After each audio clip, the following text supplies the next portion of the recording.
Hi there, welcome to another episode of the 0 to 1 podcast. My name is Dzifa and I'm your host. On today's episode, we'll be speaking with Gyamfua Awuah.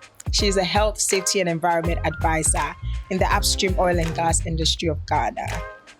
Today we'll be talking about her journey in the oil industry, ups and downs, highs and lows, and everything in between. Hi! Welcome! Thank you. How are you? I'm fine. It's good to see you. It's good to see you. So, you've been working for about a decade now. Yes. Or maybe a little over a decade now. Okay. About a decade now. If you could go back and do something differently at the start of your career, knowing what you know now, what would that be? I wouldn't do anything differently. Tell us why. So, I entered the industry at a very young age. I entered first as an intern. So I interned twice in my current place of work. I interned at another place and then came back to my current place of work for national service.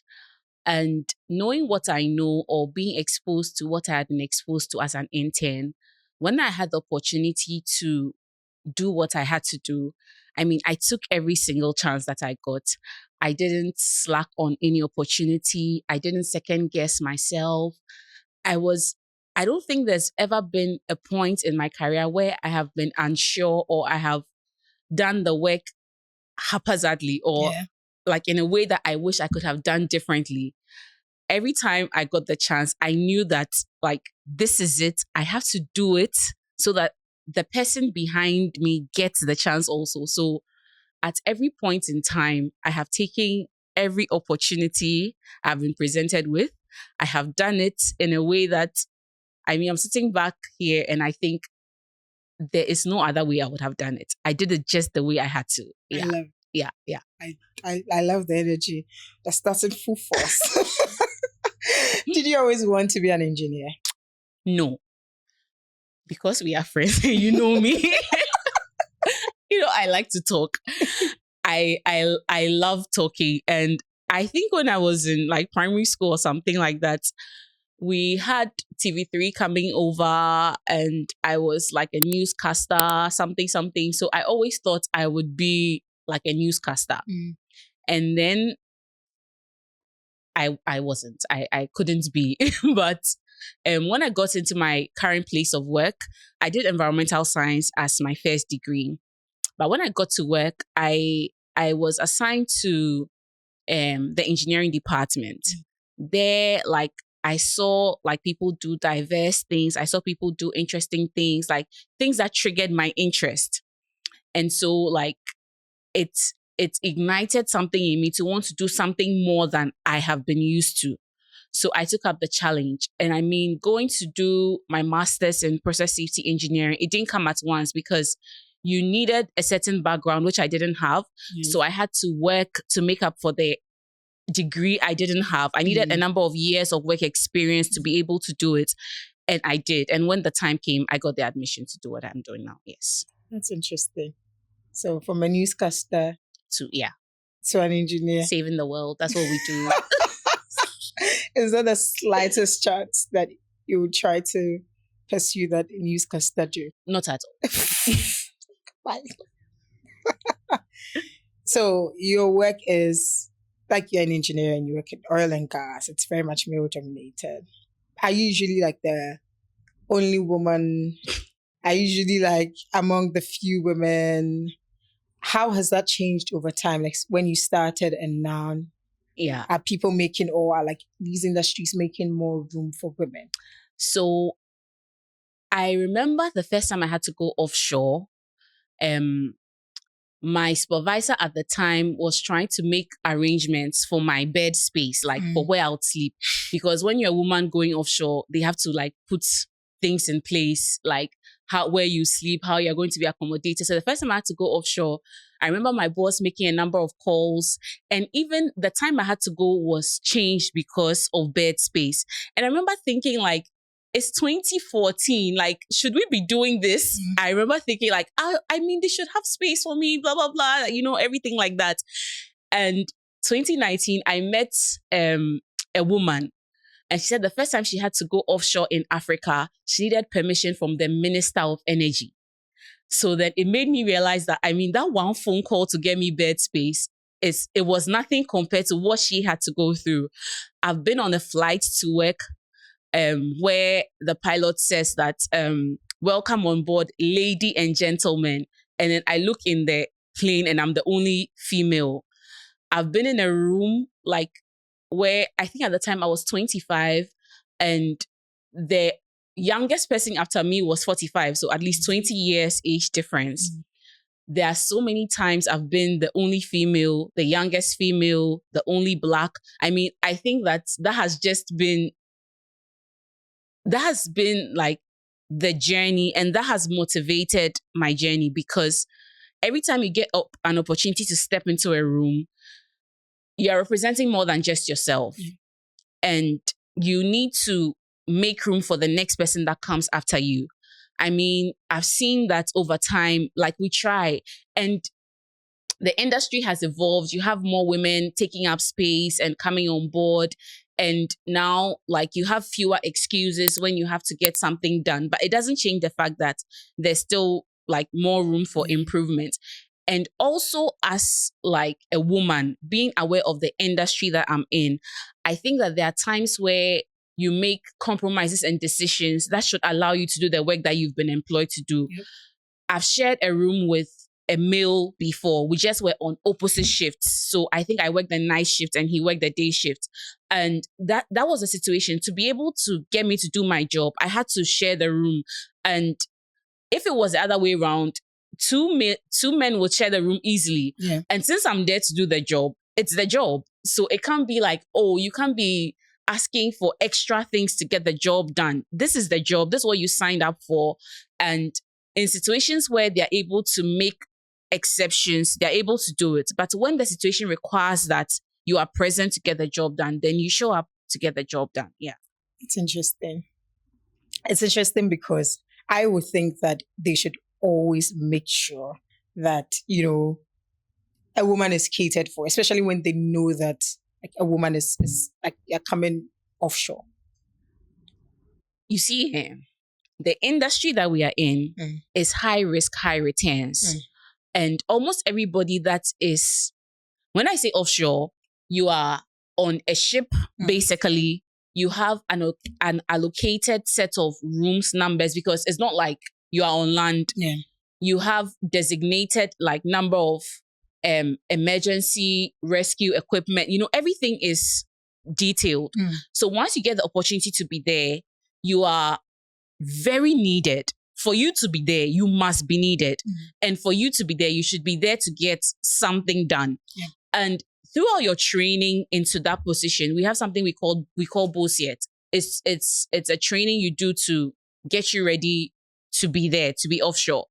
When you are doing BOSIET, most often than not, there are very few females.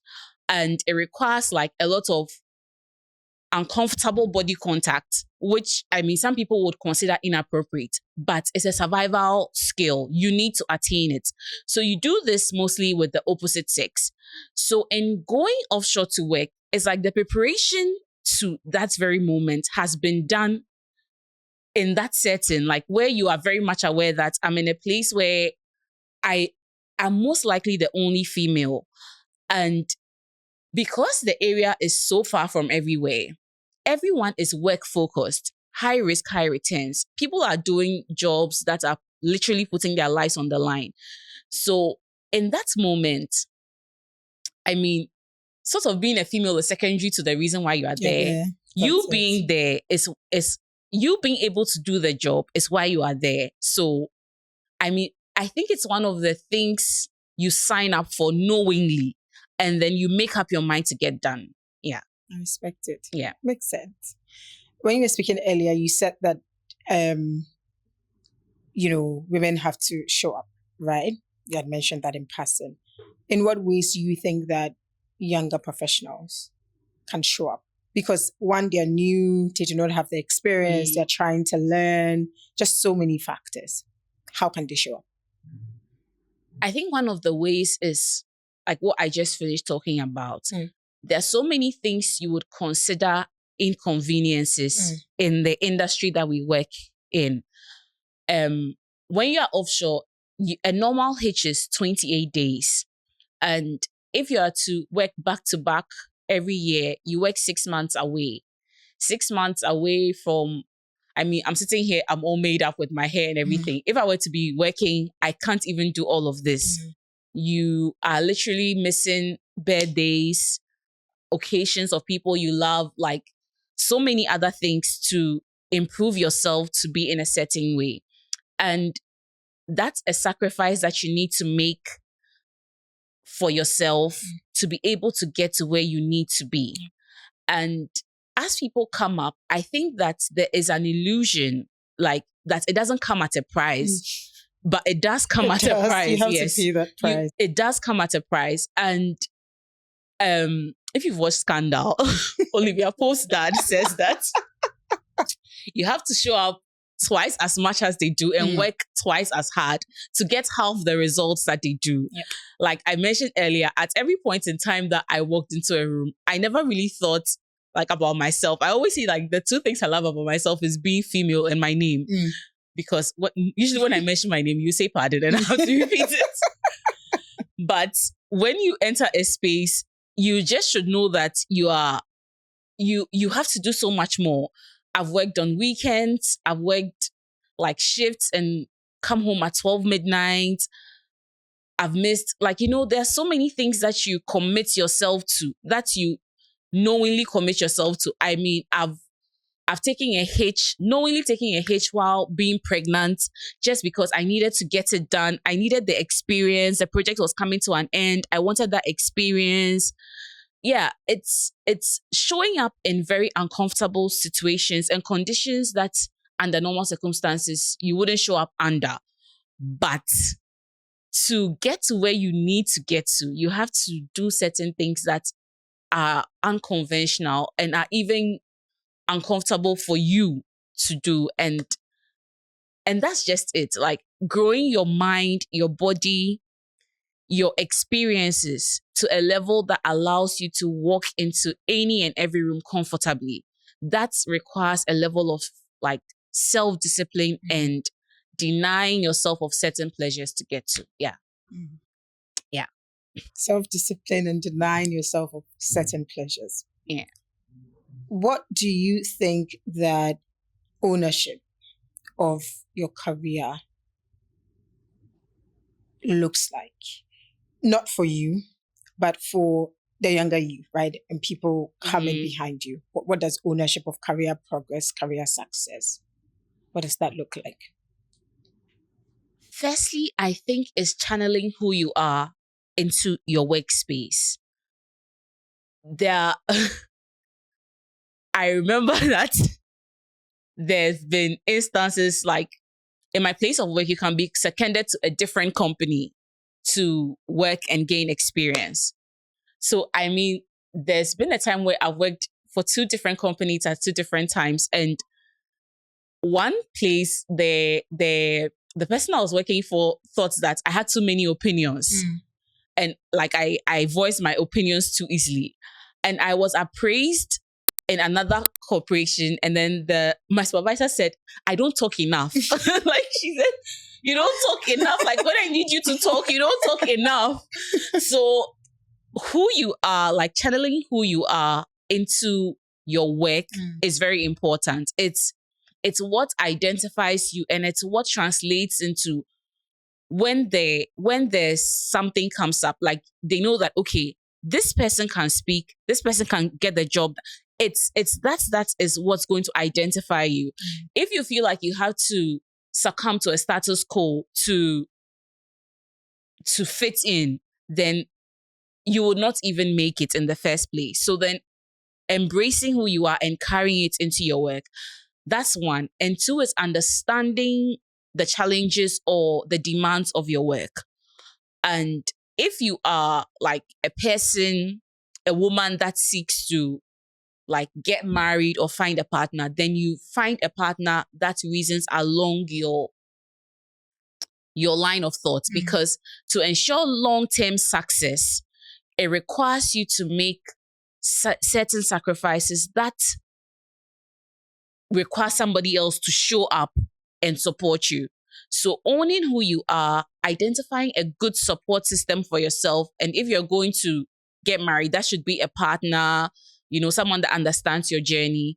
And then also applying yourself to what you have decided to do, and taking the necessary steps. Like, at every point in time, what is demanded of you at every stage of your career is different.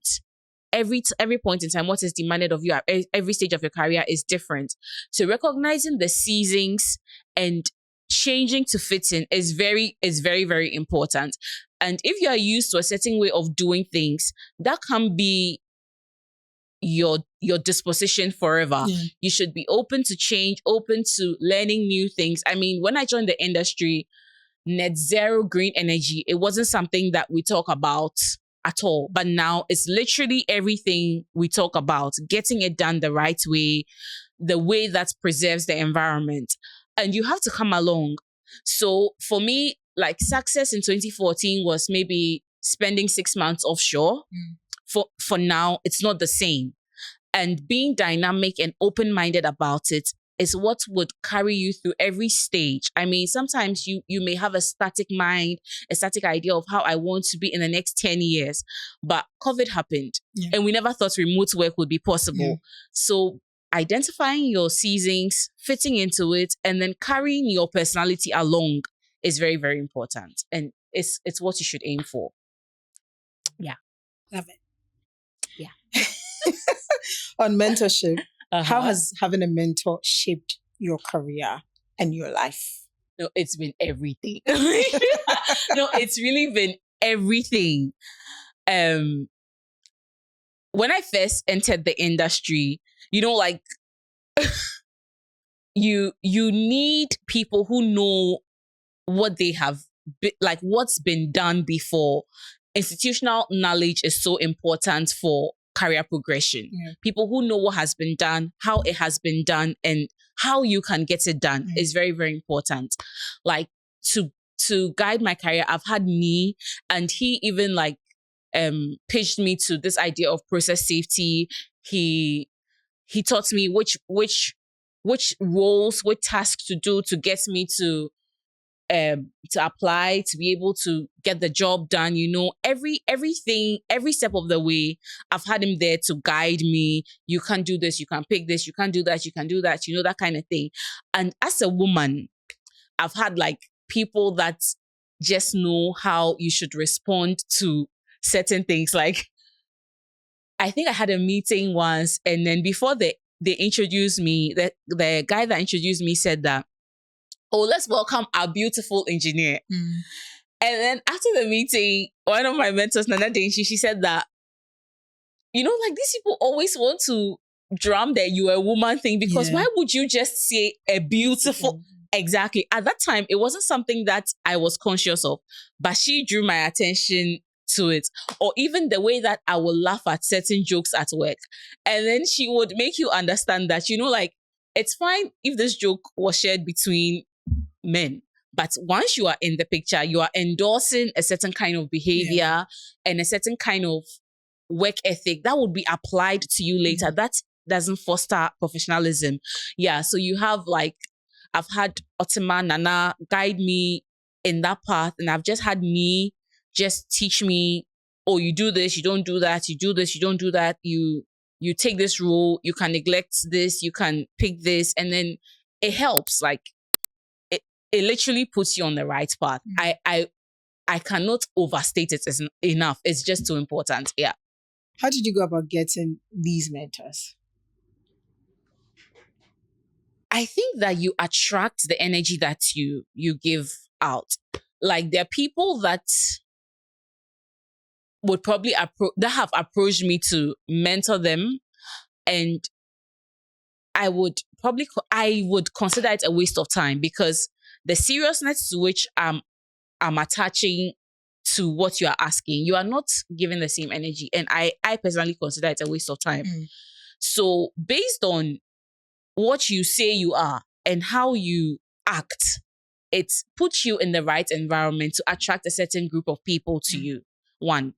And if you find that you identify someone that has a skill set, a trait, a mindset that you are attracted to, you can very easily walk towards them and demonstrate that you are interested and take them seriously, because mentorship takes you to a certain level. Like I wouldn't probably have lasted as long as I have in the industry or done the things I've done if I didn't have the guidance. So if someone is investing their time and their energy into you, you should be giving off a certain result to encourage them to continue.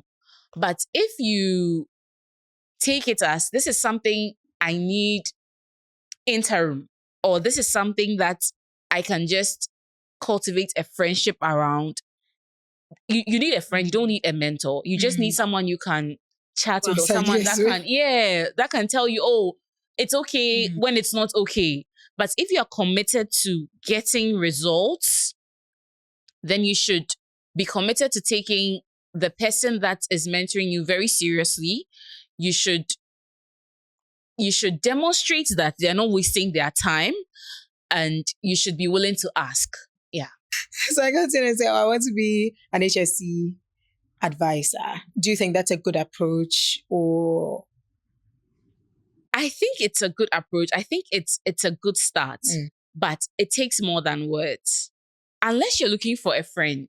But if you're looking to grow, I mean, mentorship seeks to place you in a position where if the person who is mentoring you is not there, you are able to do something that they can do, or do it the same way or do it better. So if you come with the words like, oh, I have this, and okay, can you read around this? And you're going to read around it and you come back with no questions. Seriously, you're really not interested, because if you read around it and you are new to it, you should have you should have something. And if you don't have that, personally, I consider it a waste of time. So I wouldn't even progress. Yeah. So what should, from a mentee perspective, what should they look out for in a mentor? Commitment. No, seriously, commitment, because like my people, they find me even when I don't find them. Yeah. Like sometimes when I don't have the time or haven't been in communication, or there isn't, even just before I got here, Nia is trying to add me to some safety group, said that there are resources there, blah, blah, blah, blah, blah. I mean, I will take it seriously because it's coming from him. And advice I've taken from the past has yielded some kind of results. But this is the second time he's sending that contact. So that means that he's consistent, and you should find someone who is consistent. Once you show the interest, someone that would come back to you every time to try and find out your progress. You should find someone who is an achiever and does what they set out to do. There's some people that are just words, they lofty ambitions. Yes, and then they even prey on your abilities, and they don't even give you credit, and they don't help you. So you look for someone who is not threatened by your growth and who has the commitment to you. Because then sometimes in every relationship or as humans, we need one another. And there are sometimes where you can lose a little bit of focus. So you need that person that comes back to you and then reminds you of your potential, and then says that, I think you can do this. Someone who is not afraid to send opportunities your way. Once they're not able to make an appointment or something, they're able to easily send you the opportunity without feeling threatened that you may outdo them or something like that. So you look for someone who is as committed to you as you are to them, or more committed. The person has to be more committed to you. Yeah, because you are the mentee and you are learning. So they should show a higher level of commitment. They believe in you much more than you believe in yourself, and they're not threatened by your growth. Yeah. Interesting. So I sent out a poll, and a lot of women said that their biggest problem is that they lack the confidence to do things, to become who they want to be. They really are just not confident enough. And it shows in all aspects of their lives, but especially their career. What is your biggest confidence hack? I really think confidence comes from the way you were raised. I don't know. I think maybe people may differ in opinion to this, but it really comes from home. Yeah. I don't think I knew of gender roles till I left my home, or I came on social media and then started reading interesting takes, like mind blowing takes. Like, I never saw this in my house. Like, I've never seen this. If my dad gave me, or when he gave me pocket money, like maybe for school, maybe he'll give me, let's say 20 CDs, and then I'll say thank you. Then he'll call you back and say, oh, is the 20 CDs enough? Do you, like, would it be enough? If you don't think it's enough, say it. So, and I remember there was a time I think I had some disagreements with him, and I was saying that, all I want to do is make him happy. And then he just started laughing, like, what do I want to make him happy for? Don't I want to make myself happy? You know, there was never a time that he would, it's not you first. Like, it's always like you first. He provided like rich experiences, and I've always been surrounded by people who are very high achievers, like my mom, my siblings, my aunties, the people that I grew up in a home with.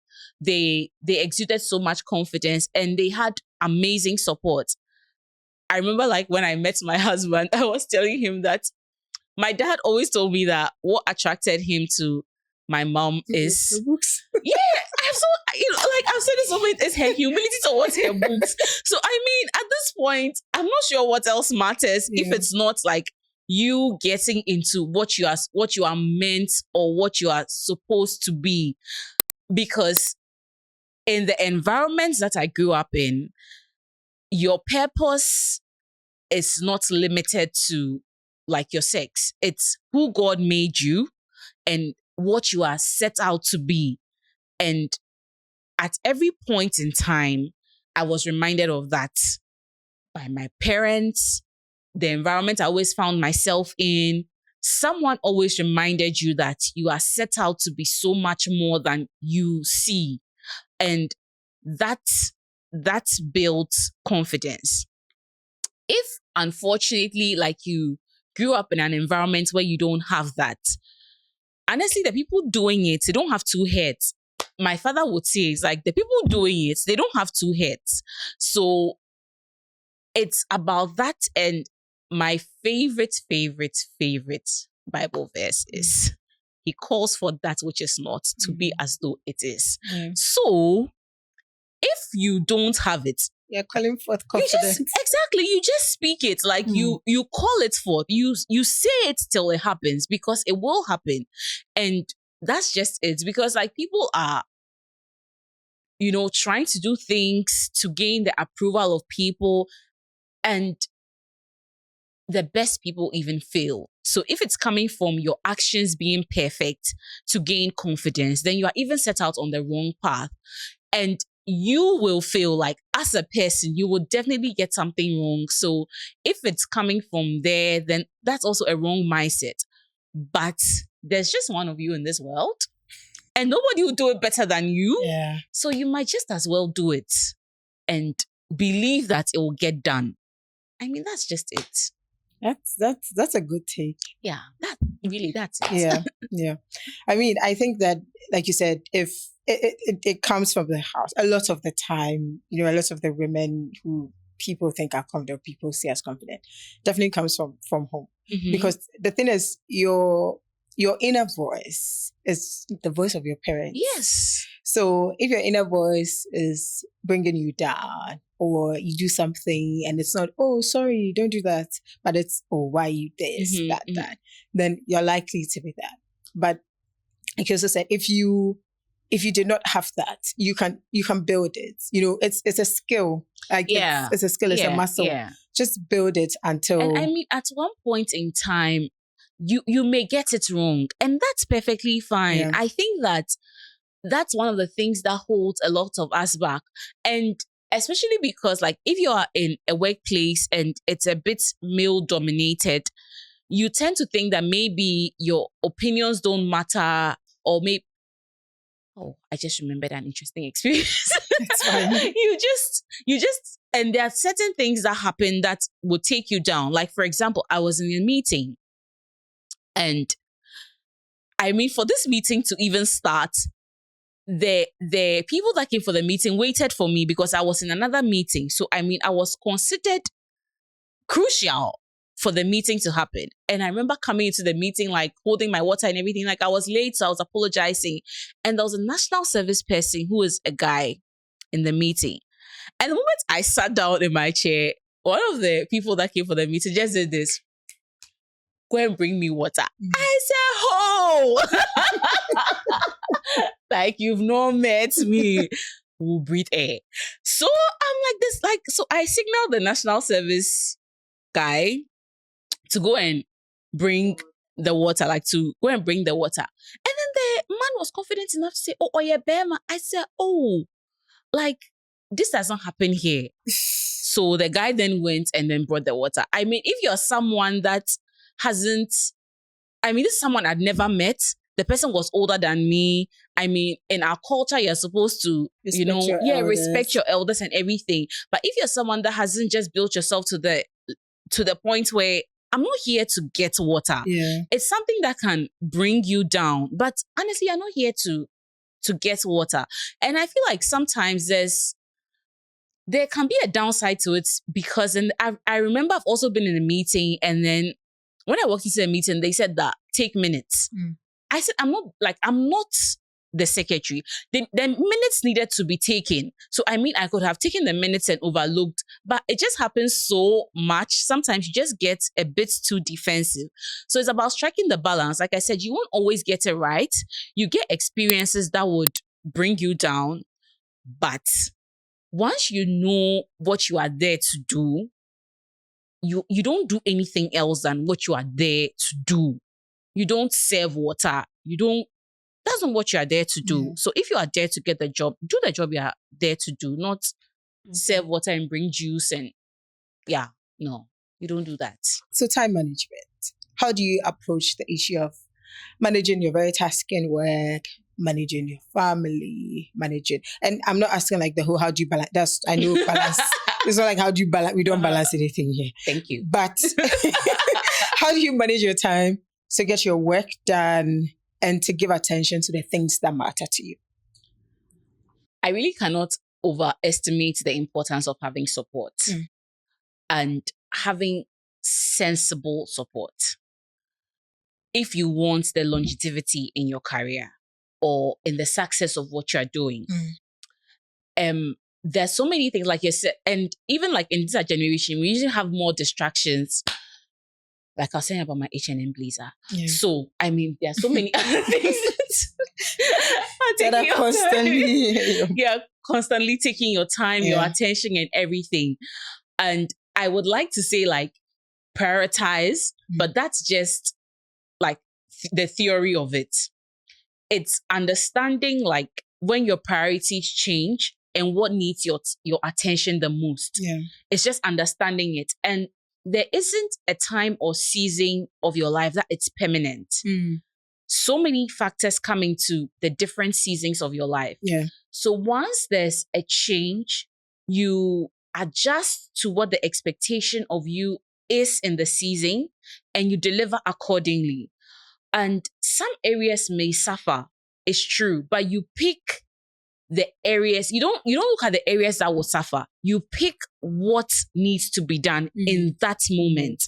In that specific moment, what needs to be done is what you give your attention to. Because what needs to be done right now can change in the next hour. And going to give your attention to that is not that you didn't manage your time well. It's what now requires your time, your energy, and your effort. So it's a balance between the cost and then the benefits. So you look at what you're going to give in. The results at the end of it is what you decide to give your time to. And there isn't a well thought out plan or a pattern you must follow. No, it's in this moment in time, what requires my attention. And if something else, this requires my attention, something else needs my attention, and there's somebody that can do it and not do it even in a perfect way that you would like, but can get it done. You allow it to be done, and you give your time and energy to what matters most in that moment. That when you do in that moment is the best. Yeah, not that if it can get done and it will not be done by you, you let it slide. But once it needs to be done by you, you apply yourself to it. And there isn't like a formula for it. And there isn't like, oh, you sleep 8 hours and you wake up and then no, like, because there are days that you would forget. And then once you even forget to get something done according to your perceived schedule, you now fall into condemnation. Oh my God, I'm not good enough. You know, that kind of thing. Yeah. So in that moment, you look at what the demand is of you, and you apply yourself to it accordingly. That's it. Thank you for sharing that. That's a major hack. Finally, what's one podcast you like or love? What's one book you recommend? And what's one thing you're currently obsessed with? One podcast I recommend is S2E1. The books, there are so many, so many books, but I mean, if it's written by Chimamanda, you can read it. Simple. She has a new book coming out in March. And then currently, like, I think that if there's one thing I'm obsessed with is aligning myself with the purpose that God has given to me. Because then as you grow up, there's so many like facets of you that would come up. Yeah. And trying to merge, I've only been a mother for 3 years. I've been who I am for all the years before I became a mother. Yeah. And so trying to merge like the various facets of my life, it can be overwhelming. But knowing that maybe in this time, in this space, I'm where God needs me to be, it allows you to like take your space well. It allows you to navigate the seasons because you're not alone. And then you're very much aware that you are working for a calling or something that is bigger than yourself. So it's not just so much about you. It's about putting yourself in places that require you to be there. And I think that once you get to that, once you get there, there are opportunities that you would mourn maybe the loss of them before, that you wouldn't do that anymore, because then you know that there's so many like facets of you, and then this is just what I need to be doing in this moment. Yeah. That's reassuring. So that's it. Thank you very much. I had a blast. Thank you for having me. And I hope you did too. Thank you for coming. I really appreciate it. Thank you so much. So thank you very much for listening, for watching. We hope that you enjoyed it, and we hope that you've taken some nuggets to apply to your life. See you again next week. Bye.